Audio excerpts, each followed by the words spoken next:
Friends, நான் உங்கள் பொள்ளாச்சி பொண்ணு புவனா. இன்றைக்கி என்ன பார்க்க போகிறோம்னா, ராகி மாவு, கடலமுத்து, நாட்டு சக்கரை, எள்ளு இது எல்லாத்தையும் வச்சு ஒரு சத்தான உருண்டை செய்ய போகிறோம். சத்து உருண்டை. வாங்க எப்படி செய்கிறதுன்னு பார்க்கலாம். 1 கப் ராகி மாவுக்கு 1/4 கப் தண்ணீர் விட்டு நல்லா பிசைஞ்சு இந்த மாதிரி உருண்டை பிடிச்சிக்கணுங்க. குட்டி குட்டி ராகி வடை மாதிரி சிறுசாக தட்டி எடுத்துக்கணுங்க.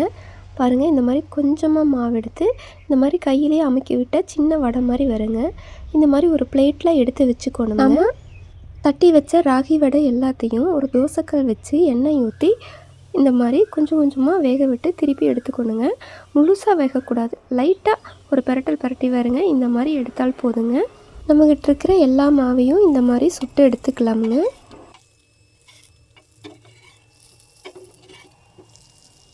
வேர்க்கடலையை நல்லா வறுத்துட்டு அதோட தொல்லி போகிற மாதிரி இந்த மாதிரி நல்லா பிசைஞ்சு விட்டுட்டு அந்த தொல்லியெல்லாம் போகிற மாதிரி நல்லா பிடைச்சி எடுத்துக்கலாங்க. பாருங்கள், முக்கால்வாசி தொல்லியெல்லாம் போயிடுச்சுங்க. நீட்டாகிடுச்சு ஓரளவுக்கு. இதெல்லாம் ஒரு கைப்பிடி அளவுக்கு கடலமுத்தை எடுத்து வச்சுட்டு பாக்கி பூரா மிக்சியில் போட்டு அரைச்சிக்கலாங்க. இது வந்துட்டு எள்ளு ஒரு பாக்கெட்டுங்க. கருப்பு எள்ளுங்க நல்லா வடைச்சட்டியில் போட்டு நல்லா பொரியிற மாதிரி நல்லா சடன்னு பொரியணுங்க. நல்லா வறுத்துக்கலாங்க. ரொம்ப கருகருக்கு விடக்கூடாது.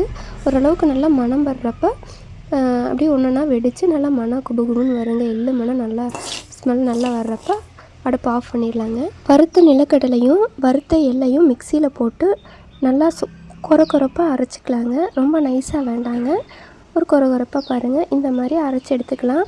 அது போக தனியாக கொஞ்சம் கடலமுத்து, அரைக்காத கடலமுத்து கொஞ்சம் எடுத்து வச்சுக்கணுங்க. அது முந்திரி பருப்பு மாதிரி கொஞ்சம் கூட போட்டு பிணையெல்லாம் நல்லா இருக்குங்க. இப்போ பார்த்திங்கன்னா அந்த ராகி வடை நம்ம சுட்டோம் இல்லைங்க, அதையும் நல்லா கையிலேயே பிச்சு விட்டு அதையே நல்லா மிக்சியில் போட்டு பாருங்கள், மிக்சி ஜாரில் போடுறேன். இந்த மாதிரி போட்டு ஒரு அரைச்சி அதையும் வேற ஒரு நம்ம அரைச்ச ராகி மாவு கூட இந்த நாட்டு சர்க்கரையை சேர்த்துக்கலாம். ஒரு பிளேட்டில் பார்த்திங்கன்னா ராகி மாவு, எள்ளு, கடலமுத்து வறுத்தது, பின்ன முழு கடலமுத்து தனியாக வச்சுருக்கேங்க. அது கூட இந்த நாட்டு சர்க்கரையும் போட்டு நெய் ஊற்றி நல்லா பிணையணுங்க. நல்லா நெய் மணம் குபுகுன்னு வரும், சூப்பராக இருக்கும். கூட ஏலக்காயும் போடணுங்க. நல்லா மணமாக இருக்குங்க. இந்த ஏலக்காயும் நெய்யும் கூட சேர்ந்து நல்லா பிசைஞ்சு உருண்டையாக பிடிக்கணுங்க.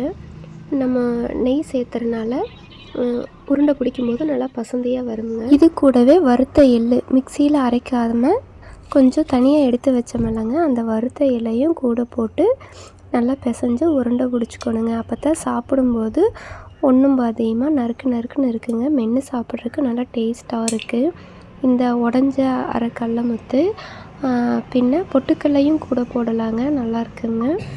இந்த எள்ளு, நாட்டு சர்க்கரை, ஏலக்காய் இதெல்லாம் செம்மையாக நல்லா டேஸ்ட்டாக இருக்குங்க. நெய் மணத்தோட அவ்வளோ சத்து வாங்கி உருண்டை பிடிச்சி வச்சு அடுத்த செகண்டே காணாத போயிருங்க. உங்கள் வீட்டில் குட்டீஸ் இருந்தாங்கன்னா ரொம்ப ரொம்ப ரொம்ப பிடிக்குங்க.